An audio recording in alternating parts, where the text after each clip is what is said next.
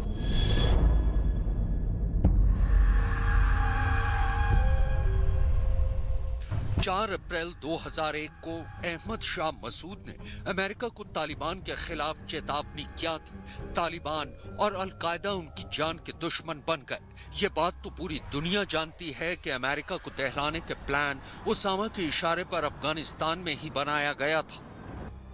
लेकिन अमेरिकी सरजमी पर हुए दुनिया के सबसे बड़े आतंकी हमले के महज 48 घंटे पहले अफगानिस्तान में एक बड़ी साजिश को अंजाम तक पहुंचाया गया था और इस साजिश में भी तालिबान और अल-कायदा शामिल थे। दरअसल 9 अगस्त 2001 को उत्तर पूर्वी अफगानिस्तान के ताखर सूबे में तालिबान की एक खतरनाक साजिश के तहत अहमद शाह मसूद एक आत्मघाती हमले में मारे गए थे।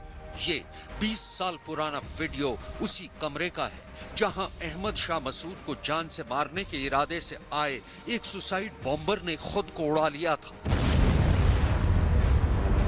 हमले में अहमद शाह मसूद बुरी तरह घायल हो गए थे और अस्पताल ले जाते वक्त रास्ते में उनकी मौत हो गई थी।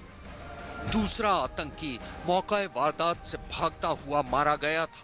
दोनों आतंकी पत्रकारों के भेष में अहमद शाह मसूद का इंटरव्यू लेने के बहाने से आए थे।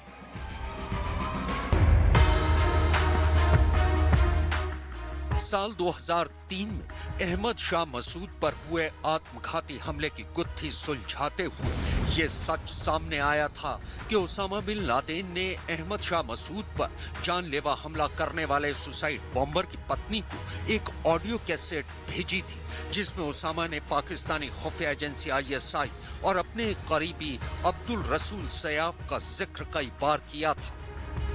इसके अलावा अमेरिकी पत्रकार स्टीव कॉल ने अपनी किताब ghost wars the secret history of the CIA Afghanistan and bin Laden from Soviet invasion to सितंबर 10, 2001 में लिखा है, अमेरिका के तत्कालीन राष्ट्रपति जॉर्ज बुश ने 9/11 के कुछ वक्त पहले अफगानिस्तान से तालिबान सरकार को उखाड़ फेंकने का एक प्लान तैयार कर लिया था। इतना ही नहीं, तत्कालीन अमेरिकी सरकार ने अफगानिस्तान में एंटी तालिबान फोर्स यानी अहमद शाह मसूद को सैन्य सहायता देने की मंजूरी भी दे दी थी। लेकिन इससे पहले इस प्लान पर काम किया जाता 9 सितंबर 2001 को अलकायदा के सुसाइड बॉम्बर ने अहमद शाह मसूद की हत्या कर दी थी और इसके ठीक 2 दिन बाद यानी 11 सितंबर 2001 को अमेरिका में दुनिया का सबसे बड़ा आतंकी हमला हुआ था।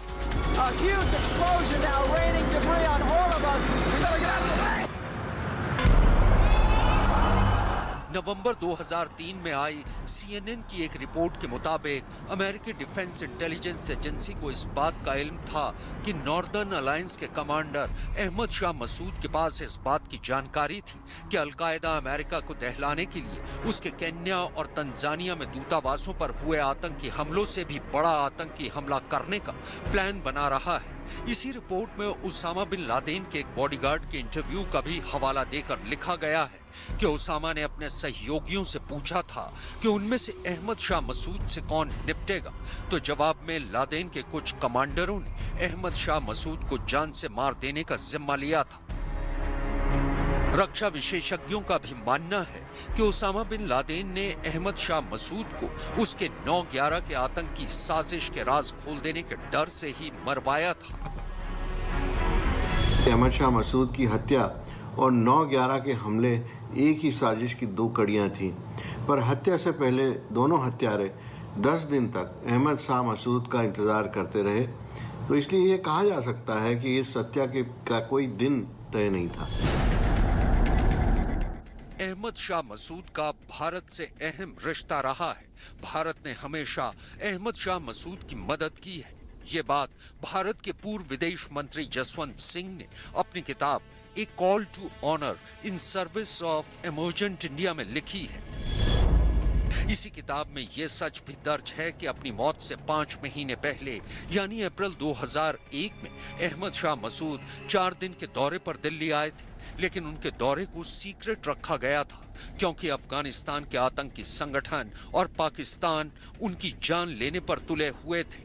दूसरी तरफ पाकिस्तान वो मुल्क है जिसने अफगानिस्तान को बर्बाद करने में कोई कोर कसर नहीं छोड़ी। 9/11 के हमले की जांच के लिए बनाए गए 9/11 कमीशन की जांच रिपोर्ट में यह हकीकत दर्ज है कि पाकिस्तान ने अफगानिस्तान में तालिबान और अलकायदा की हर मुमकिन मदद की है।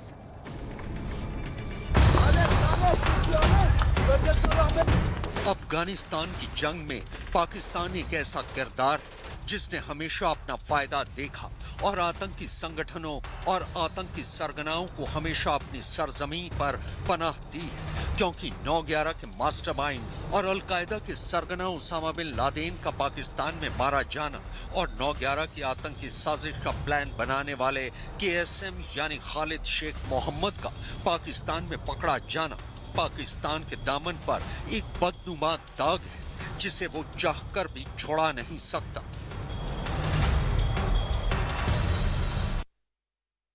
आज अमेरिका के वर्ल्ड ट्रेड सेंटर पर हुए हमले के 20 साल हो गए हैं। 2001 में आज ही के दिन अलकायदा ने अमेरिका पर इतिहास का सबसे बड़ा अटैक कर पूरी दुनिया को कपा दिया।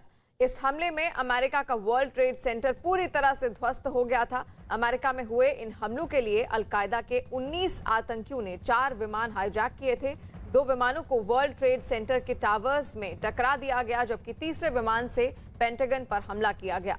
एक विमान पेंसिल्वेनिया में क्रैश हो गया था। इस हमले को 9/11 हमले के नाम से भी जाना जाता है। न्यूयॉर्क स्टॉक एक्सचेंज में 9/11 हमले के पीड़ितों को याद करते हुए 1 मिनट को मौन रखा गया। तस्वीरें आप देख रहे हैं 9/11 हमले की। ये तस्वीर है 20 साल पुरानी। किस तरह वर्ल्ड ट्रेड सेंटर पर विमान के जरिए हमला किया गया था और पूरा का पूरा वर्ल्ड ट्रेड सेंटर ध्वस्त हो गया था। और आज 20 साल बाद पीड़ितों को श्रद्धांजलि दी जा रही है। दोनों तस्वीरें 20 साल पहले की और 20 साल बाद की आप देख रहे हैं। 9/11 की 20वीं बरसी पर अमेरिका के राष्ट्रपति जो बाइडेन ने आतंकी हमले में मारे गए लोगों को श्रद्धांजलि दी। उन्होंने ट्वीट किया और लिखा कि 11 सितंबर 2001 के 20 साल बाद हम उन 2977 लोगों को याद करते हैं जिन्हें हमने खो दिया, और उन लोगों का सम्मान करते हैं जिन्होंने जोखिम उठाया और अपनी जान दे दी। जैसा कि आने वाले दिनों में देखा, एकता हमारी सबसे बड़ी ताकत है। ये वही है जो हमें बताती है कि हम कौन हैं और हम इसे नहीं भूल सकते। अमेरिका में 9/11 हमले की गहरी साजिश की पहली कड़ी थी वार्निंग, दूसरी कड़ी थी पैसा और तीसरी कड़ी है ओसामा बिन लादेन का मुंह बोला बेटा और आईएसआई एजेंट अहमद ओमार सईद शेख। ये वही आदमी है जिसने आफ्ताब अंसारी से मंगाए गए पैसे हमलावर मोहम्मद आता तक पहुंचाए थे। आपको ये जानकर हैरानी होगी कि ओमार सईद शेख को इस बात का इल्म था कि वो अमेरिका की हिट लिस्ट में है। बावजूद इसके ना वो रुका, ना अमेरिका उसे रोक सका। और आज भी ओसामा बिन लादेन का ये मुंहबोला बेटा पाकिस्तानी फौज की हिफाजत में पाकिस्तान की ही कोटक क्लक जेल में रेस्ट हाउस में सरकारी मेहमान की तरह आराम फरमा रहा है।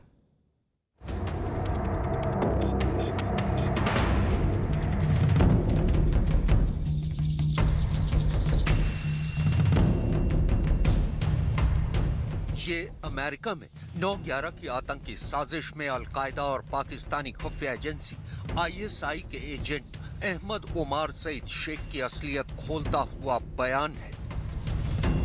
Working all the time with the head of Pakistani intelligence and the two of the three key corps commanders in Pakistan were his bosses. The FBI found this out 2 weeks later when they examined Omar's cell phone records.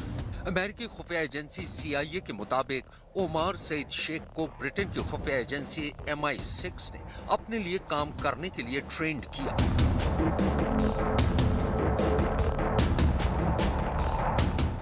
और Bosnia में al Qaeda का network तोड़ने के लिए भेजा था। लेकिन Bosnia जाने के बाद ओमार बदल गया और पाकिस्तानी खुफिया एजेंसी ISI के लिए काम करने लगा। इस दौर में ओमार कई कोड नेम से ऑपरेट कर रहा था।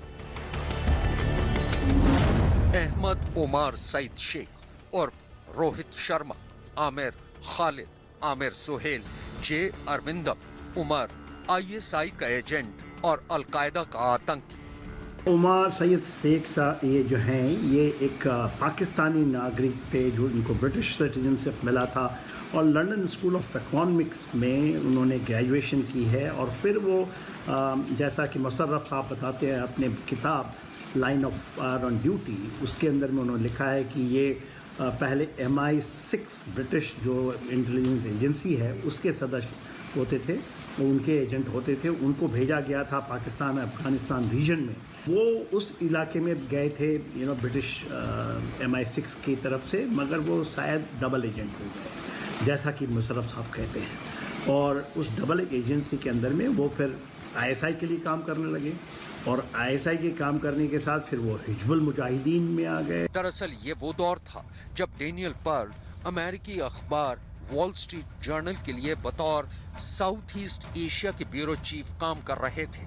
डेनियल ने काम संभालते ही अमेरिका के वॉर ऑन टेररिज्म ऑपरेशन पर रिपोर्टिंग करनी शुरू कर दी। इसी सिलसिले में वो अक्सर पाकिस्तान भी जाने लगे। डेनियल पर्ल ब्रिटिश मूल के शू बॉम्बर पर एक कहानी के सिलसिले में इस्लामिक गुरु शेख मुबारक अली गिलानी का इंटरव्यू करने की कोशिश कर रहे थे और इसीलिए वो 21 जनवरी को पाकिस्तान की राजधानी इस्लामाबाद होते हुए कराची पहुंचे। कराची पहुंचने के बाद 23 जनवरी 2002 को कराची शहर के एक विलेज नाम के रेस्तरां में शाम के 7 बजे शेख मुबारक अली गिलानी से उनकी मुलाकात का वक्त तय हुआ था। डेनियल अपने होटल से गिलानी के इंटरव्यू के लिए निकले, लेकिन डेनियल विलेज रेस्तरां तक कभी पहुंच ही नहीं पाए। रास्ते में ही उन्हें कुछ आतंकियों ने अगवा कर लिया और उन्होंने डेनियल पर्ल की रिहाई के लिए अमेरिकी सरकार के सामने कुछ शर्तें रखते हुए ये धमकी दी थी कि अगर अमेरिकी सरकार ने उनकी शर्तें नहीं मानी तो वो डेनियल पर्ल की हत्या कर देंगे। अभी पाकिस्तानी पुलिस और FBI की टीम डेनियल की तलाश कर ही रही थी कि 12 फरवरी 2002 को पाकिस्तान पुलिस डेनियल पर्ल अपहरण केस के मास्टरमाइंड को लाहौर से पकड़ने का दावा करती है। ये शख्स कोई और नहीं बल्कि उसामा बिन लादेन का मुंह बोला बेटा अहमद उमर सईद शेख था। कमाल देखिए, उमर ने पाकिस्तानी पुलिस के सामने आने से एक हफ्ते पहले यानी 6 फरवरी 2002 को ISI के ब्रिगेडियर एजाज शाह के सामने सरेंडर किया था, लेकिन ISI ने पूरे एक हफ्ते तक उमर को दुनिया से छिपा कर रखा। FBI के एजेंट्स ने उमर से डेनियल पर्ल की गुमशुदगी के बारे में अपनी पूछताछ शुरू की तो ये खौफनाक सच सामने आया कि उमर सईद शेख ने 1 फरवरी 2002 यानी डेनियल पर्ल के अपहरण के ठीक 9 दिन बाद गला काटकर उनकी हत्या कर दी थी। 16 मई 2002 यानी डेनियल की गुमशुदगी के 113 दिन बाद कराची पुलिस को डेनियल की लाश कराची से 48 किलोमीटर दूर गदाब शहर के सुनसान इलाके के घर के आंगन से मिली थी। हत्या के बाद डेनियल की लाश को आंगन में ही दफना दिया गया था।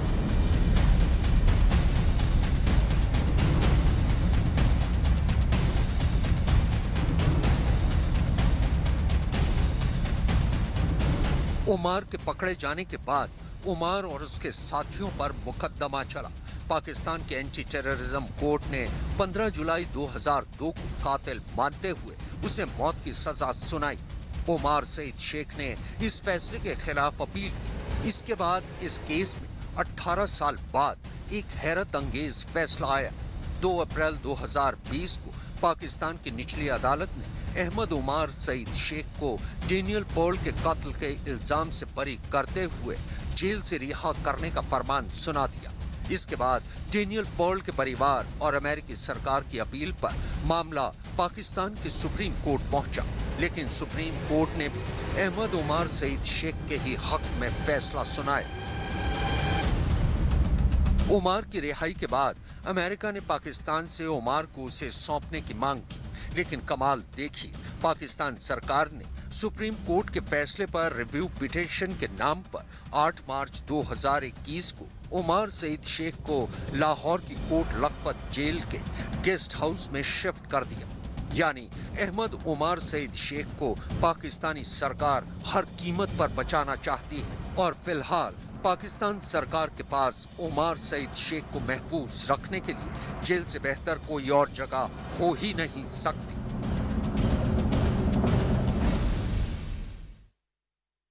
मुंबई में एक महिला से दरिंदगी का दिल दहला देने वाला मामला सामने आया है। साकीनाका इलाके में एक महिला से दरिंदगी हुई है जिसकी हालत गंभीर बताई जा रही है। महिला के रेप के आरोप में मुंबई पुलिस ने एक आदमी को गिरफ्तार किया है। न्यूज 18 के पारस दामा की खबर है कि आरोपी ने साकीनाका इलाके में महिला का एक गाड़ी में रेप किया और विरोध करने पर मारपीट भी की। इसके अलावा चाकू से भी हमला किया गया और यही नहीं, आरोपी ने महिला पर चाकू से भी हमला किया था।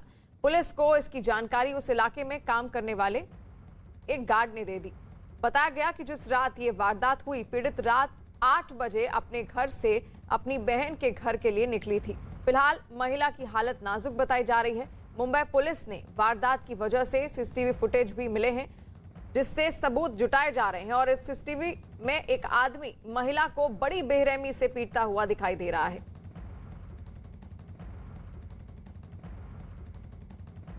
मुंबई के साकीनाका इलाके से एक दिल दहलाने वाली घटना सामने आई है जहां पर एक युवक ने एक युवती के साथ रेप किया और उसको टेम्पो में छोड़ के भाग गया। इस पूरे मामले में मुंबई पुलिस ने शिकंजा कसा है और उस व्यक्ति को गिरफ्तार कर लिया है। मगर हम उसी इलाके के पास खड़े हैं, उसी साकीनाका के इलाके के पास खड़े हैं जहां पर ये पूरी वारदात कल रात 3:30 बजे रात को हुई, जिसके बाद मुंबई पुलिस के कंट्रोल रूम में एक कॉल आता है और वहां बताया जाता है कि इस इलाके में एक टेम्पो खड़ा है और उसके आसपास एक युवक और युवती लड़ लड़ रहे हैं और जो युवक है वो लड़की को बहुत मार रहा है। इस पूरी वारदात के बाद लड़की बुरी तरीके से इंजर्ड हो गई थी। जब मुंबई पुलिस यहाँ पहुंची तो लड़की बड़ी क्रिटिकल हालत में थी और उसके बाद मुंबई पुलिस के अधिकारियों ने उनको राजावाड़ी हॉस्पिटल में भर्ती कराया। अभी युवती की हालत बेहद क्रिटिकल है और इस पूरे मामले में एक व्यक्ति को मुंबई पुलिस ने गिरफ्तार किया है और साथ ही इस पूरे मामले की जांच भी कर रही है। मौके पे जो टेम्पो था उस टेम्पो से फॉरेंसिक एक्सपर्ट भी पहुंचे थे और फॉरेंसिक एक्सपर्ट्स ने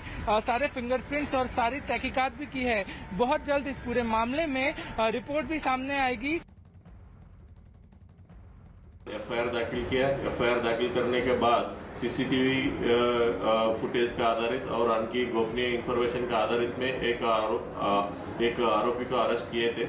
आरोपी का नाम है मोहन चौहान, उम्र 45 ईयर्स है और उसका आगे का इन्वेस्टिगेशन चालू है। और इस पूरी खबर पर मुंबई से पारस दामा हमारे साथ लाइव जुड़ गए हैं। पारस, एक बार विस्तार से समझाइए क्या है पूरा मामला।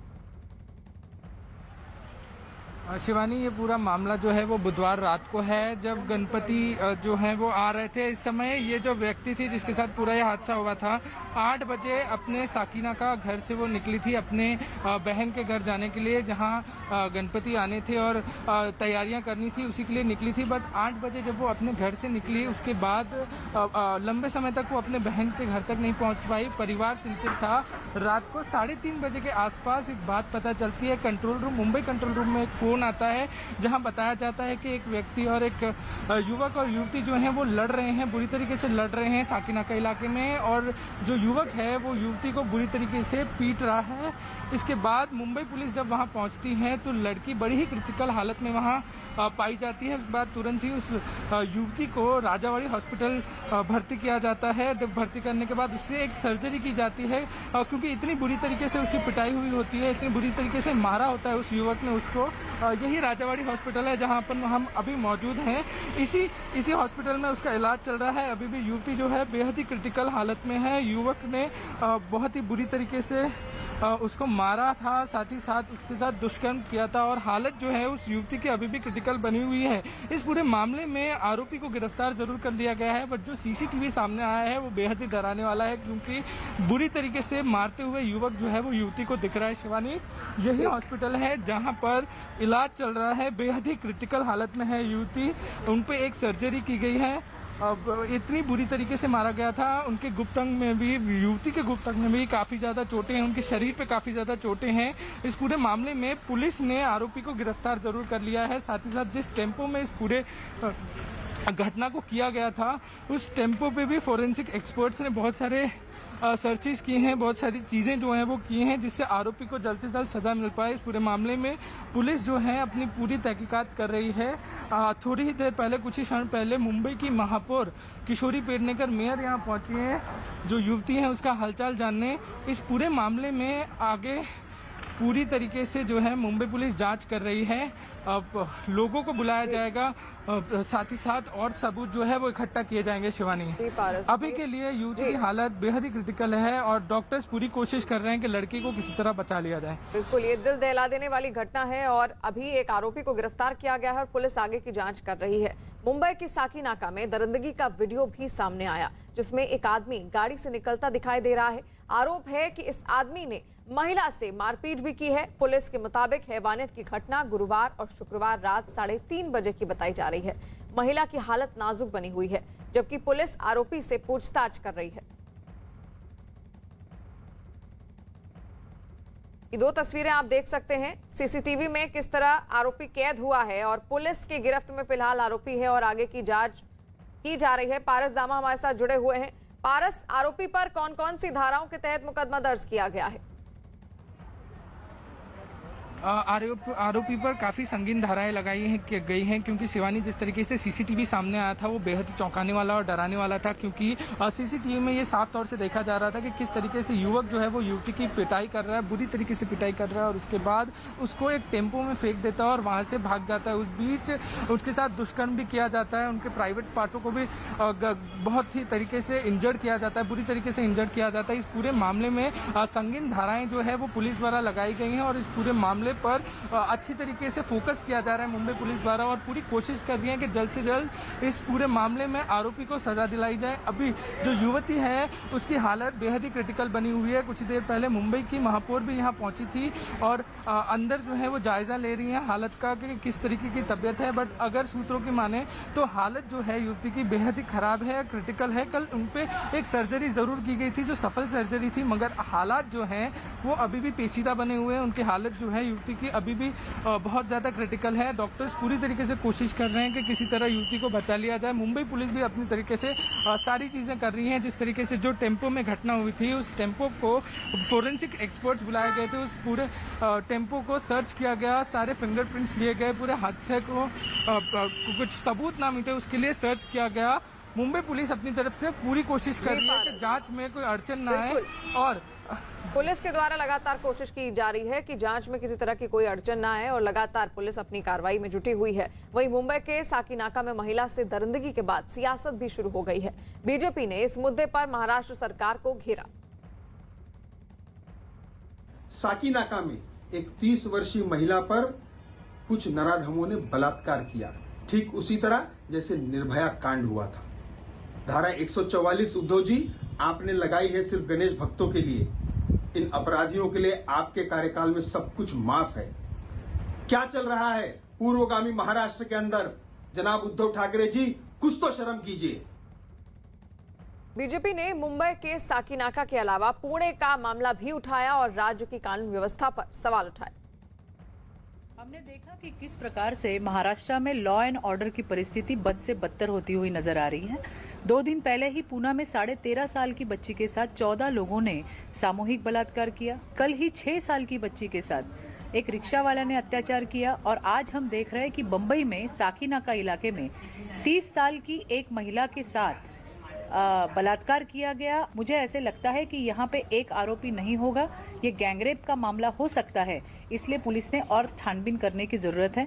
हम देख रहे हैं कि किस प्रकार से आए दिन महिला और बच्चियों के ऊपर के अत्याचार महाराष्ट्र में दिन ब दिन बढ़ते हुए नजर आ रहे हैं। सरकार का डर, कानून का खौफ, पुलिस का डर कहीं पे भी नजर नहीं आ रहा है।